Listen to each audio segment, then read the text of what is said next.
And now, Mystery Theater. Brought to you in part by True Value Hardware, your store of first choice.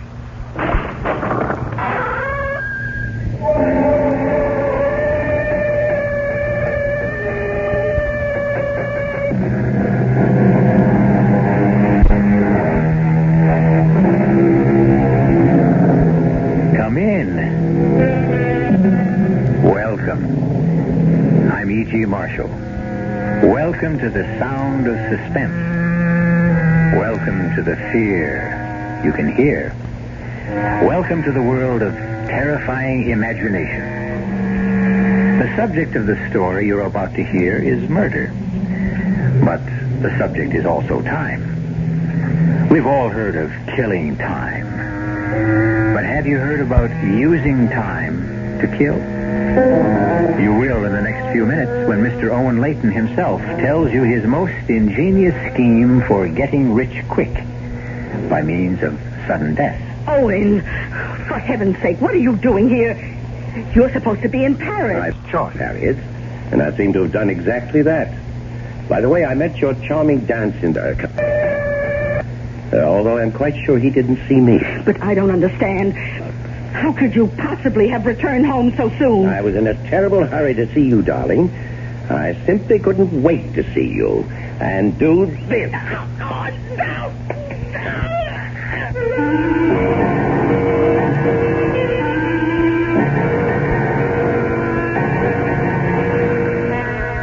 Our mystery drama, Sea of Troubles, was written especially for the Mystery Theater by Henry Slessor and stars Stotts Cotsworth.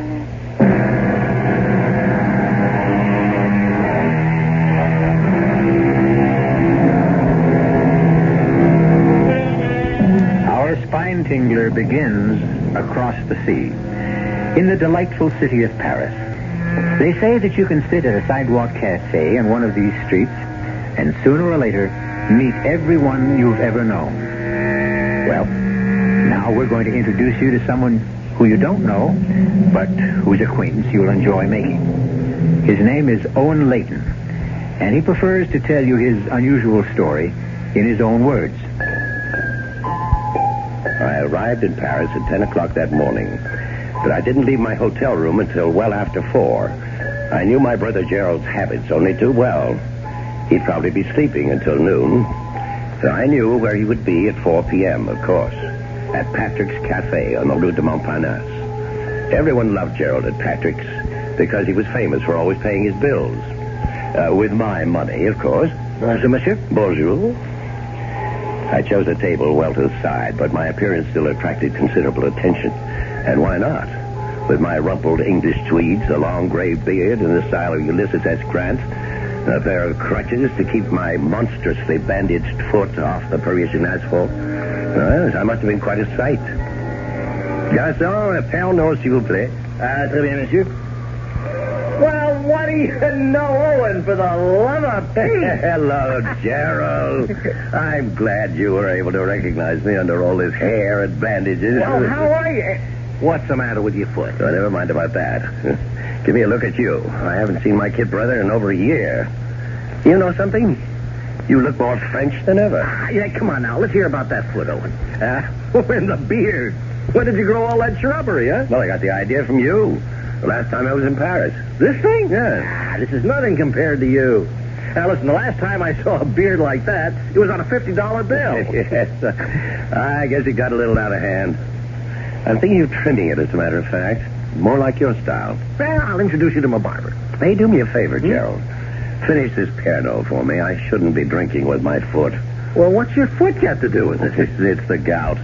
You remember, I wrote you about it a few months ago. I had an attack just before I sailed for Europe. Well, how's your painting coming along? You sold anything yet? The only thing I sold is my watch. As if you didn't know. Yes, I know. You came to Paris to starve in a garret. But you look pretty well fed to me. Speaking of that, how was Harriet, huh? Speaking of which? The money I sent you, or being well fed? You know what I mean, Owen. How is she? Still the same? No. She's more of the same. She's richer than ever. She's fatter than ever. She's also meaner than ever. Well, she couldn't be too mean. Now she let you grow that beard. I still don't see why you wanted to grow it. You always made such fun of mine. Well, I had my reasons, Gerald. It was part of my plan. Plan? What plan? Why, to kill my mean, fat wife, of course. So, this is your garret, is it? Pretty luxurious for a starving artist, isn't it? It's not bad. Yeah, and all those canvases. Some even have paint on them. Well, don't tell me you're really working. Owen, I know you're no saint, but I don't think you're wicked enough to do what you said. Strangle Harriet? No, Gerald, I'm wicked enough, just not foolish enough.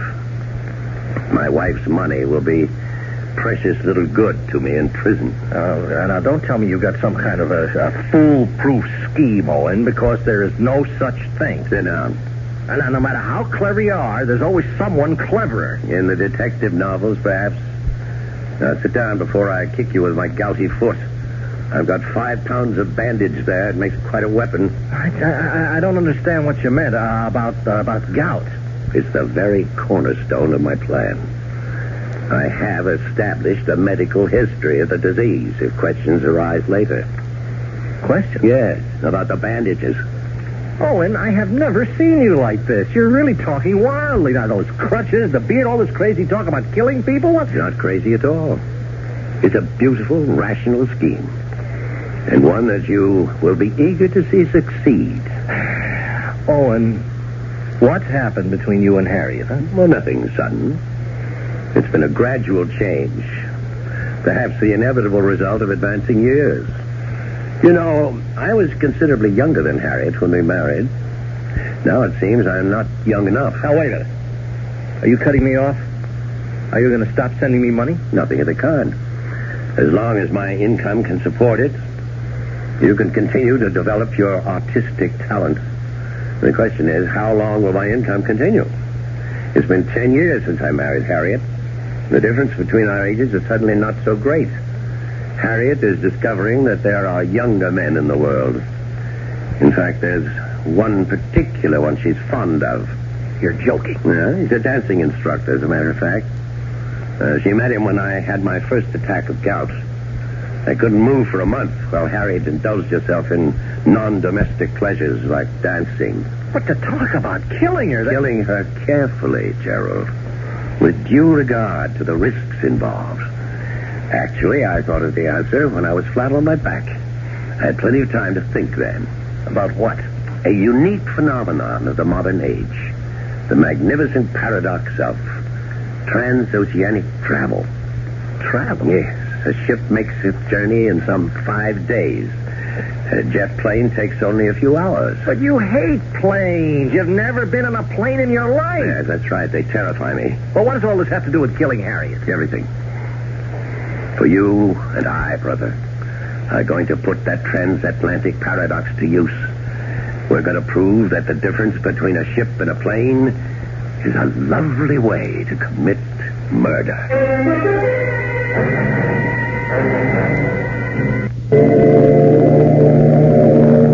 It was almost 2 weeks later that Gerald and I stood on the dock at Le Havre and looked at the trim lines of the SS Empress. She wasn't exactly the largest vessel lying at anchor, but on that particular Saturday, she was certainly the busiest. That was fine with me. The more excitement on the pier, the less noticeable Gerald and I were as we made our way toward A deck.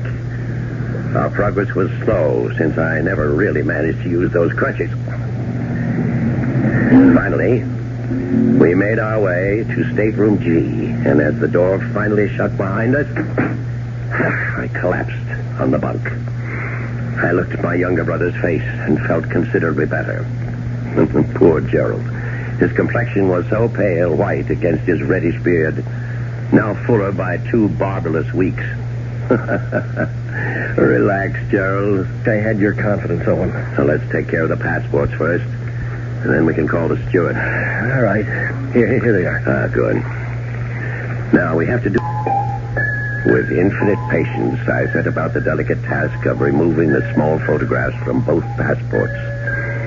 I was as precise as a jeweler.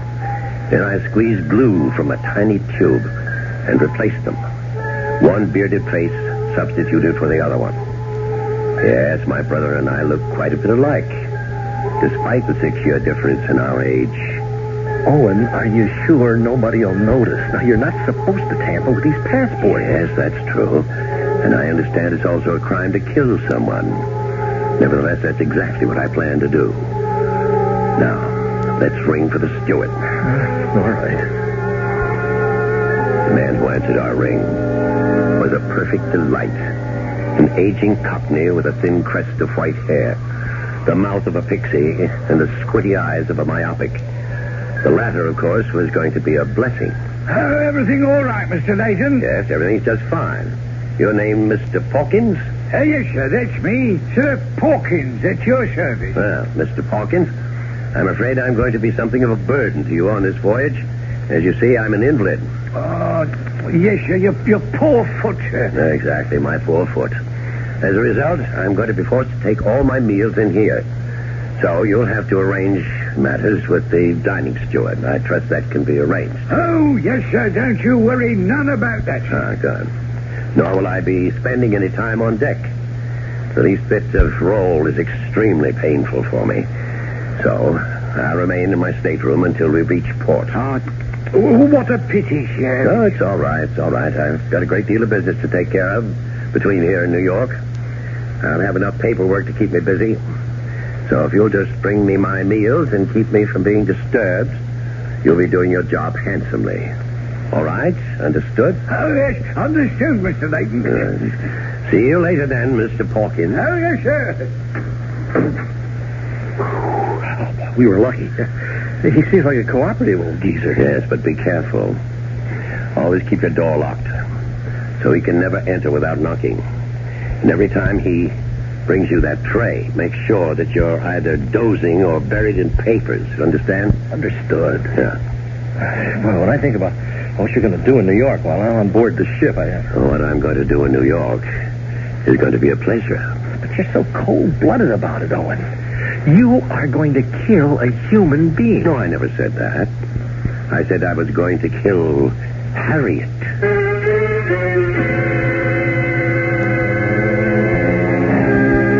Poor Harriet. There she is in her lavish New York townhouse, thinking about nothing but her dancing lessons, while aboard the SS Empress, 2 men are plotting her demise. Of course, we're not yet certain how Owen Leighton plans to get away with murder. Even if he does fly to New York and his brother sails in his place, we'll simply have to wait until I continue shortly with Act 2.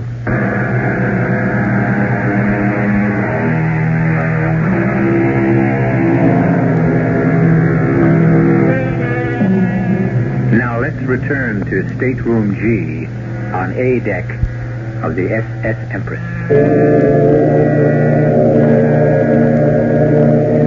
It's almost sailing time. The first all visitors ashore warning has been sounded on all levels of the great ship.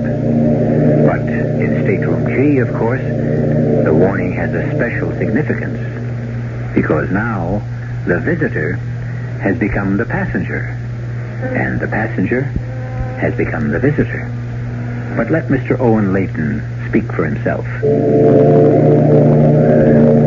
Listen to me, Gerald. And listen very carefully. For Pete's sake, Owen, we've been over this 100 times. Now I'm saying it for the last time. You must do exactly what I've said. Exactly. The smallest variation can cause total disaster. Oh, I promise you.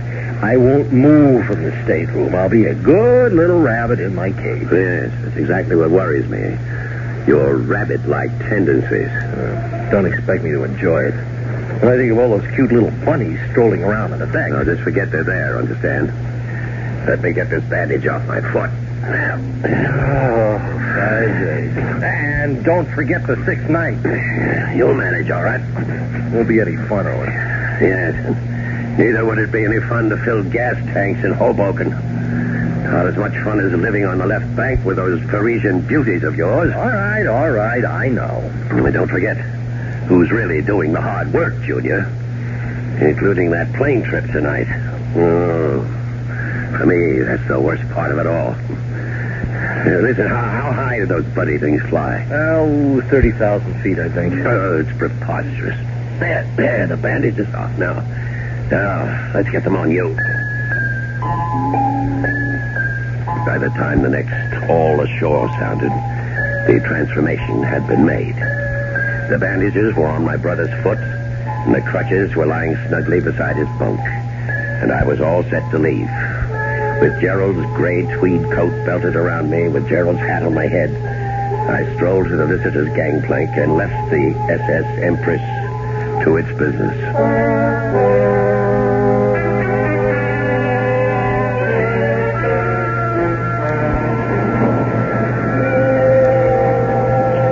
In a way, it was fortunate that I dreaded air travel so much. The thought of being carried aloft some 30,000 feet inside the monstrous machine parked at the Gate 7 on Olive Field was completely engrossing. For this reason, I overcame any nervousness I might have had upon confronting the immigration authority. The official merely glanced at the photograph in my passport book, snapped it shut briskly, and handed it back. Mr. Gerald Robin Layton was on his way back home. I don't recall much about the flight. I remember about 10 minutes of sheer terror when we took off on what seemed like a ridiculously short runway. I know there were several more hours of alternating fright, numbness, and drowsiness, helped by liberal amounts of alcohol. And then there was that agonizing half hour following the captain's announcement of our approach into Kennedy International Airport. And wonder of wonders, I was safe. The only one in danger was my wife. It was midnight in New York when I climbed into a taxi and gave the driver on destination, Grand Central Station. In the terminal, I deposited my single piece of luggage in a public locker and took still another taxi to the street where Harriet and I had spent the last 4 years of our marriage.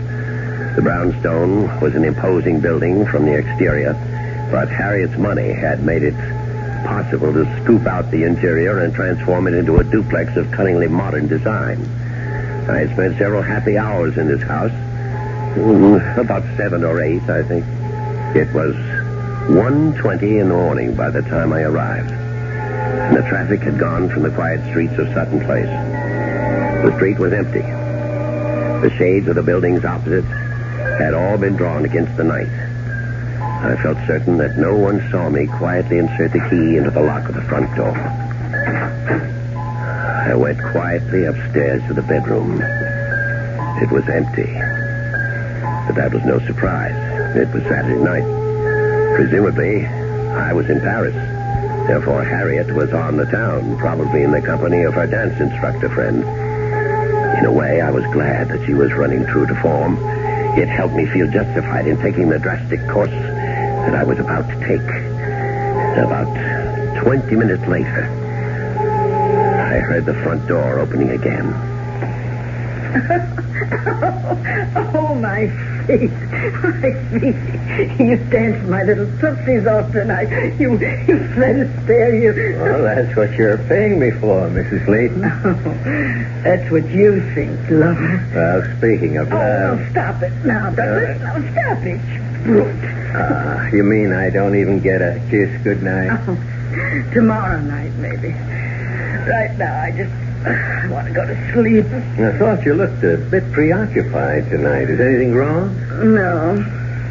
Unless you count a cable from my husband. Well, he's still in Paris, isn't he? He sailed on the Empress. He'll be here in another 5 days. Well, that's too bad. Isn't it? He can stay tomorrow, all right? I'll count the hours. Good night, my princess. Good night. And then Harriet started up the stairs. I picked up the pretty blue vase that adorned her dressing table and placed it behind my back. Hello, Harriet. Oh, and for heaven's sake, what are you doing here?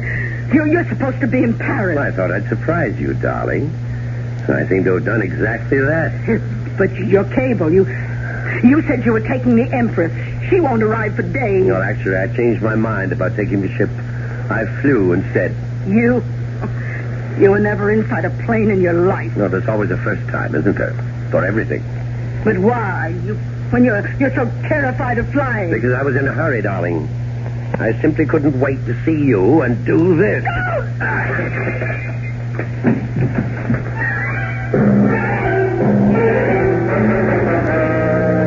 It was a shame about the bays. It cost a small fortune. The really distasteful part came now. As you may have gathered, I'm a man of fastidious taste. But when you have 5 days to lose, you can't afford the niceties. I knew it would be easier to lose myself in a region of the city where the lower depths are at their lowest. Discarded my British suit, my Italian loafers, and my continental manners. In an old pair of slacks and heavy wool shirt, I made my way to the Bowery. My first act was to join a shambling, silent line of vagrants outside the clothing relief agency. And I emerged with a costume superior to anything I could have invented. A moth-eaten sweater, a double-breasted jacket with a shredded lining, and 1,000 unironable creases. And then I bought a bottle of Sauterne for 98 cents and rented a bed in a hotel called Miller's for 75 cents a night. And then, the next day, in a steam-filled diner where the coffee tasted like antiseptic, I picked up a mud-stained newspaper from the dirty tile floor. And there on the second page was an item which gave me an appetite even in that place. It said, "Woman found murdered in East Side Brownstone." But the smaller headline beneath it was even more delicious. It read, "Dancing teacher held as suspect." It wasn't something I planned or expected, but, well, why not? Why not? Say, I think I'll have some more of that coffee.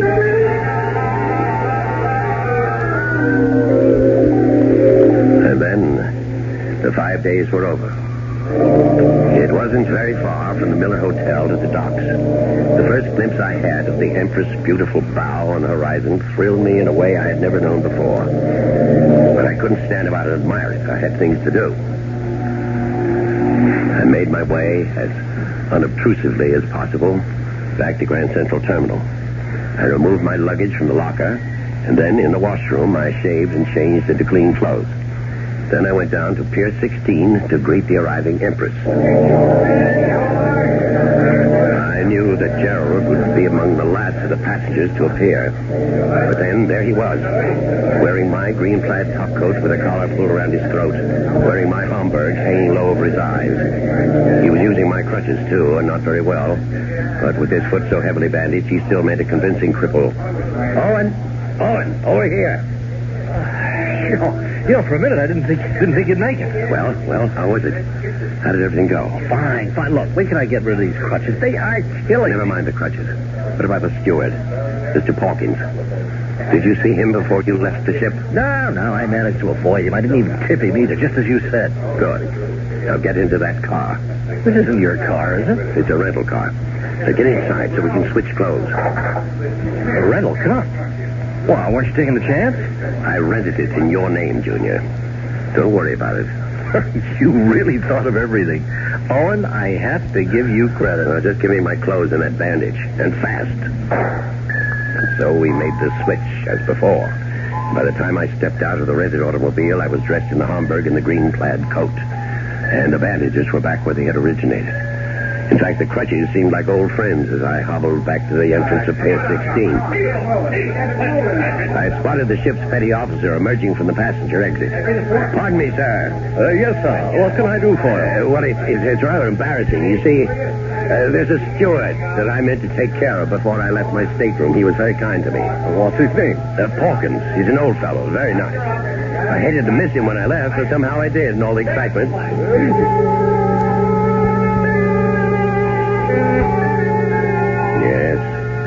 Old Mr. Pawkins was more than pleased when I handed him the two $50 bills. There were actually tears in his eyes. Oh, this is most generous of you, sir. Most generous. Well, you took very good care of me, Pawkins. I know I was a nuisance. Oh, no, sir, you were never. Why, I hardly even saw you, sir. Well, still, you brought me all my meals and so forth, didn't you? Well, I was glad to do it, sir. Glad to be of service. And I hope you'll be back on the Empress with us soon again. I intend to be, Pawkins. Yes, you can be sure of that. As soon as I knew that Mr. Pawkins was remembered properly, and that he remembered me properly, I knew that everything was going to be just fine. I told my younger brother to drive his new car to the village, find himself a small apartment, and lay low. And I took a taxi to my home. I knew there would be company waiting for me. Mr. Layton. Yes, I'm Owen Layton. Who are you? Name is Lieutenant Farley, Mr. Layton, New York Police Department. Police? What's the matter? My house been robbed or something? I'm sorry we couldn't meet you at the ship. We knew you were coming back today, but we thought it would be easier to meet you here and break the news to you. What news? What are you talking about? Bad news, I'm afraid. Maybe we better go inside. Yes, come in. Of course, I knew exactly what the bad news was going to be. Now all I had to do was to keep from laughing out loud.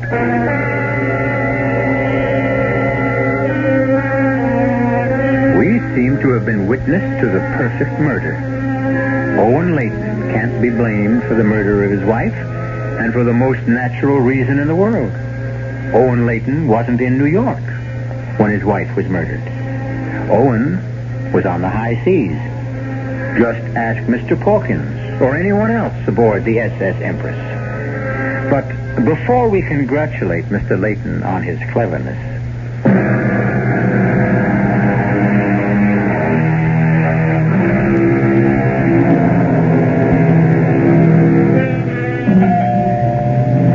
Owen Layton is a happy man today, despite the fact that he is all alone in the reconverted brownstone on Sutton Place.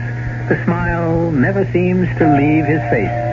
Even as he hobbles towards the front door to answer the insistent chimes, his bandaged foot and crutches don't seem to bother him in the least. In fact, one has the impression that despite the tragic loss of his wife, Mr. Layton... Evening, Mr. Layton. Oh, hey. Oh, it's all right, I hope. Yes, of course. You were a bit too broken up about that terrible thing that happened to your wife. Well, I'm sure you don't blame me, Lieutenant. It was a great shock. Here, let me take your raincoat. Raining outside, is it? Yeah, a little. Frankly, it was my decision not to send a radiogram to the ship. About your wife's death, I mean. It didn't seem right to break the news to you that way. Well, that was very considerate of you, Lieutenant. We knew you were aboard the Empress because of your cable. Yes. But you were right not to tell me when I was aboard. It would have been very helpless feeling, knowing that there was nothing I could do about it. Yeah, that's what I thought, too. At any rate, I suppose you've had some time to, think about what may have happened. No, Lieutenant. The truth is, I still don't understand. That man who killed her, what was his name again? Douglas Denton. Oh, yes. It's not his real name. He called himself that at the dancing school, but he was born Bernard Eubank. I take it you didn't know Mr. Denton. No, I never met the man before in my life. And why would he want to kill my poor Harriet? Well, actually, he's still denying that he did. Well, how can he? From what I read in the newspaper, well, you seem to have caught him red-handed. Well, no, not quite that good. We knew that he'd been, he and your wife had been seeing each other during your visit abroad, and that they'd seen each other that Saturday night she was killed. In fact, he was seen in the vicinity of your house by several witnesses, not more than 10 minutes from the time when we estimated she was bludgeoned to death. I'm sorry, that's a little too graphic, I know. It's all right, Lieutenant. I want to know the details. I really do. Well, the one detail we don't know is why he would have done such a thing. I mean, frankly, we have Mr. Denton pegged as a rather small-time, gigolo. I'm sorry to tell you that, too. Well, it's all right. I'm sure Harriet wasn't to blame. I'm sure that man just did whatever gigolos did and made a fool of her. Well, did your wife do that sort of thing often? I don't know. I suppose she's made a few mistakes. Which of us hasn't? Well, now, if you could be more specific... No, Lieutenant. I'm sorry. I want Harriet's killer punished, Lieutenant Farley, but not at the expense of scandalizing my wife. I'm afraid that scandal won't be easy to avoid. We know she was having an affair with Mr. Denton. He's admitted that himself. But that don't give him any reason to break a vase over her head. Yes. Unless she had decided to end the affair, of course. Well, it's one possible theory, of course. Didn't you say you found my cable to her about coming home on the Empress? Yeah, that's right. Harriet didn't know I expected to return from Europe so soon. And perhaps when she informed her her friend, Mr. Denton, he got angry. Yeah, that's possible, too. He might have just acted impulsively. Yes, Lieutenant. I'm sure it happened just that way. They quarreled. In your bedroom? Very well, in our bedroom, yes. They quarreled. And he picked up the vase and he struck her. Somehow, I can't believe it was cold-blooded or premeditated. No matter what the man is, Lieutenant, I hope the law isn't too harsh with him.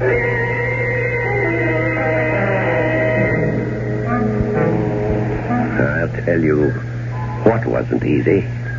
It was the waiting. I had to wait for the outcome of 2 legal actions, the verdicts of both the criminal and the probate courts.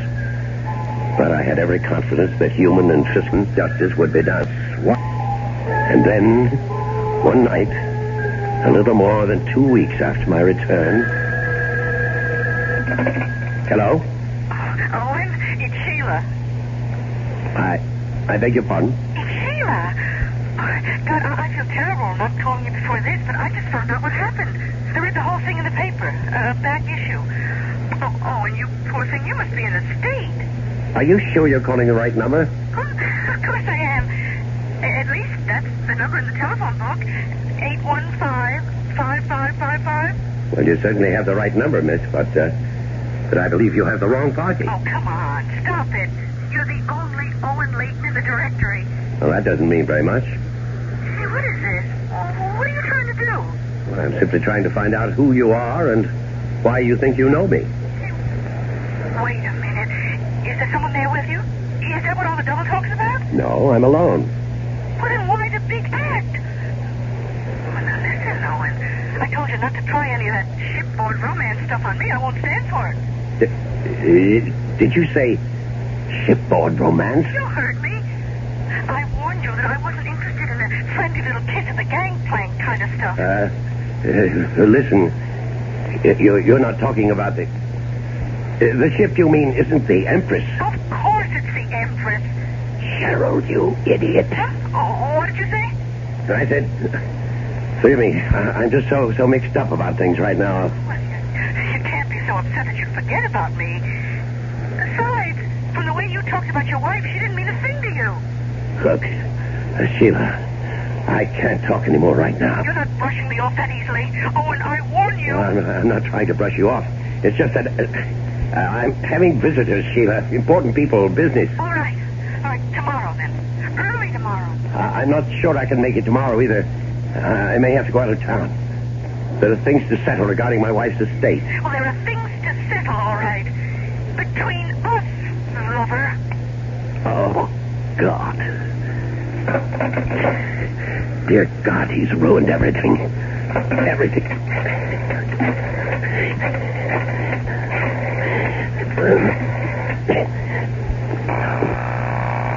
Pick it up. Pick up that phone, you miserable... Hello? Gerald, it's your brother. Oh, hi, Owen. How are you? Never better. Never better.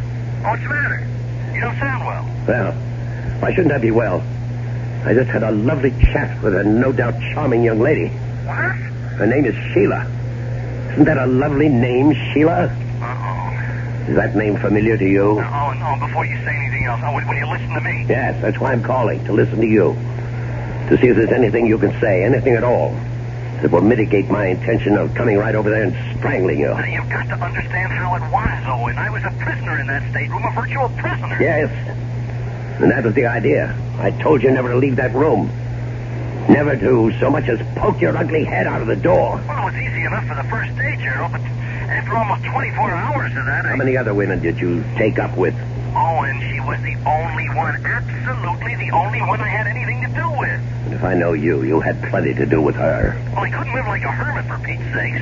I can't believe what I'm hearing. I can't.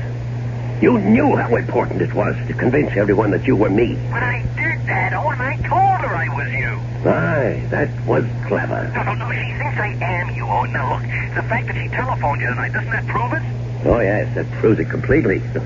Owen, I was really going crazy in that tiny room, so I took just one little stroll on deck one night. Yes, and met Sheila. I swear that I never knew she'd try to get in touch with me. Your girlfriend Sheila is in New York right now. She's demanding to see me. You. Me. What I mean is she's read about Harriet's death. She knows that you... she knows that she knows that Owen Leighton is free and unencumbered and will soon be very, very rich. I'm glad to hear that, Owen. Shut up. Your friend Sheila isn't going to give up that easily. She's going to track me down. She's going to try to renew our little shipboard romance. And do you know what will happen when she does? What? Think about it, Gerald. She's going to take one look at me, and I'll be cooked, roasted, fried. She'll know I wasn't aboard the Empress. She'll know that she spent all that glorious week with another man. And how long do you suppose it'll take for her to put two and two together? Owen, couldn't you put her off? Couldn't you keep her from seeing you? How? Well, if you could leave town, if you could get away. Yes, it's the only thing that's occurred to me, too. If I left at once... You could always go back to Paris. You always said it's your favorite city. And guess what? I saw in the papers that the Empress is sailing again tomorrow for Le Havre.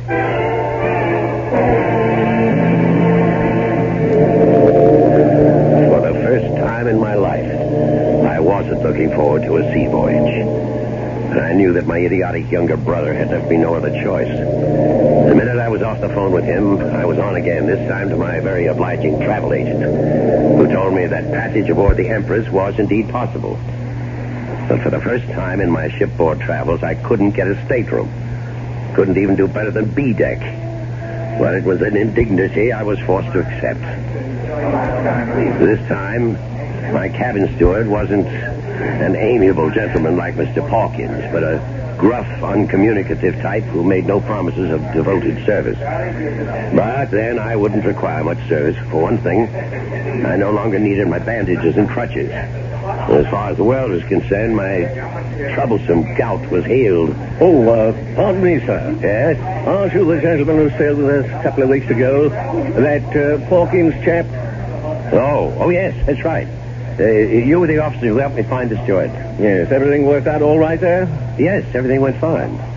Unfortunately, I couldn't get such good accommodations this trip. Well, that's a shame, sir. But then I don't think we'll have as easy a crossing of it this time. Why not? Oh, a bit of rough weather ahead, they say. Oh, fine. That's all I need. But rough weather ahead or not, at 4 that afternoon, the Empress pulled slowly away from the pier, and I admit that I breathed a heavy sigh of relief. That evening, I was taking a nap before dinner when someone knocked on my door. Oh, who is it? Must be an unfriendly neighborhood steward. Yeah? Hello. Oh, I'm sorry. Oh, was there something you wanted, miss? Well, I've made a mistake. I thought this was Mr. Leighton's cabin. What it is. I'm Mr. Leighton. Oh, but you're not Mr. Owen Leighton. That's the party I was looking for. But I am Owen Leighton. Well, that's an interesting coincidence. I mean, two people would have the same names and even look a little bit alike. Although, well, the Owen Leighton, I mean, is quite a bit younger. I don't know what in the world you're talking about. I saw your name on the passenger list, but the man I mean, well, he's about your height, and he has a beard like yours, but he's not you. Well, and who are you? My name's Sheila. Sheila Ross. Sheila. I met Owen Leighton 2 weeks ago, right on the ship. Now suddenly there's another Owen Leighton going the other way. There's something very fishy going on here. You're mistaken. I swear you're mistaken. Listen, Mr. Whatever your name is, I don't know what this is all about. I don't know why there are two Owen Leightons going back and forth on this ship. Well, what's so strange about that? I mean, but why are you going back and forth? Me? Because I have to. Because it's my job. I'm a social director. You mean you worked on the Empress? That's right. And right now, I'm going to work on finding out what this is all about.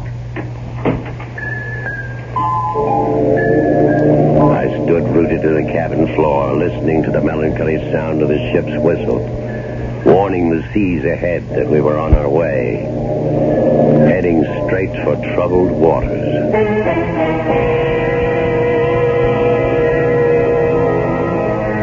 As you have heard, Owen Layton's perfect murder had the customary imperfection. But at least he'll be able to enjoy one last ocean voyage before the authorities send him up the river. Isn't it nice to see justice triumph? Oh, beg your pardon, to hear justice triumph.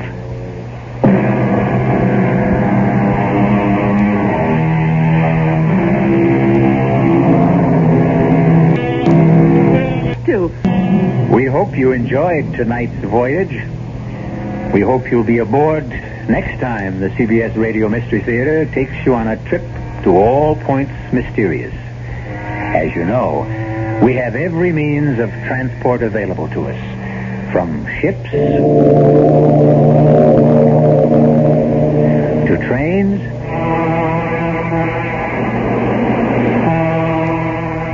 to planes.